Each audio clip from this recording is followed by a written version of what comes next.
খবরটা তাড়াতাড়ি দিতে হবে। ছোট চল, আমাদের বাইকে বেড়ে রক্তাক্ত করে দিয়েছে শিকদার বাড়ির ছেলেরা।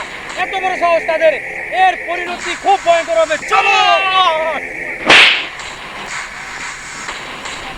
ভাইয়া, এ কি অবস্থা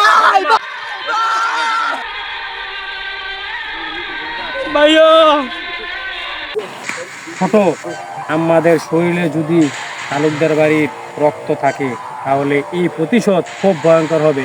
তাদেরকে আমরা এমন অবস্থা করবো যাতে পানি খেতে গেলে আমাদের নাম অতি ঢুকে ঢুকে মনে হয়, বুঝছস? হ্যাঁ ভাই, সঠিক।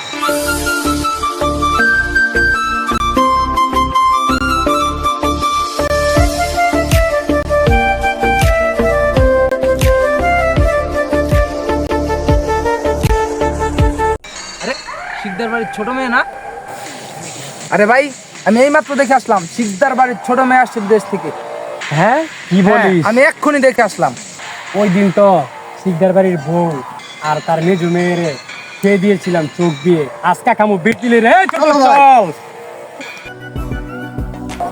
এই থাম, বিদেশিনী। ওই দেশে কি আগুন আইলো রে? এটা বল আবার বিদেশ খাইছে আইটেম। ও গো বিদেশি নি, তোমার রেনি ফুল দাও, আমার শিউলি নাও, দুজনে দুজনে হই রিনি। ও বিদেশি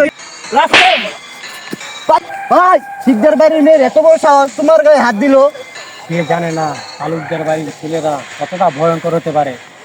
আমার প্রেমের জালে তাকে ফেলে তার রূপ যৌবন শেষ করে দিব আমি। ছোট ঠিক ভাই। ভাইয়া, ভাইয়া তালুকদার বাড়ির ছেলেরা আমাকে অনেক অপমান করেছে রাস্তায় পেয়ে, এর প্রতিশোধ তোমাকে নিতে হবে ভাইয়া। কি? আমার বোনের ইজ্জতের গায়ে হাত দিছে তালুকদার বাড়ির ছেলের এত বড় সাহস? এর আগে তালুকদার বাড়ির বড় ছেলেকে আমি প্রাণে মানি ছেড়ে দিয়েছি, কিন্তু এবার আর তা হবে না। ইজ্জতের বদলে ইজ্জত, রক্তের বদলে রক্ত, রক্তের বন্যা বয়ে যাবে তালুকদার বাড়িতে। তুই বোনাই, তোর গায়ে হাত দেওয়া মানে আমাদের ইজ্জতের গায়ে হাত দেওয়া। এর কঠিন বিচার হবে। চল চল, আমার ব্যাটিং দাও, চল।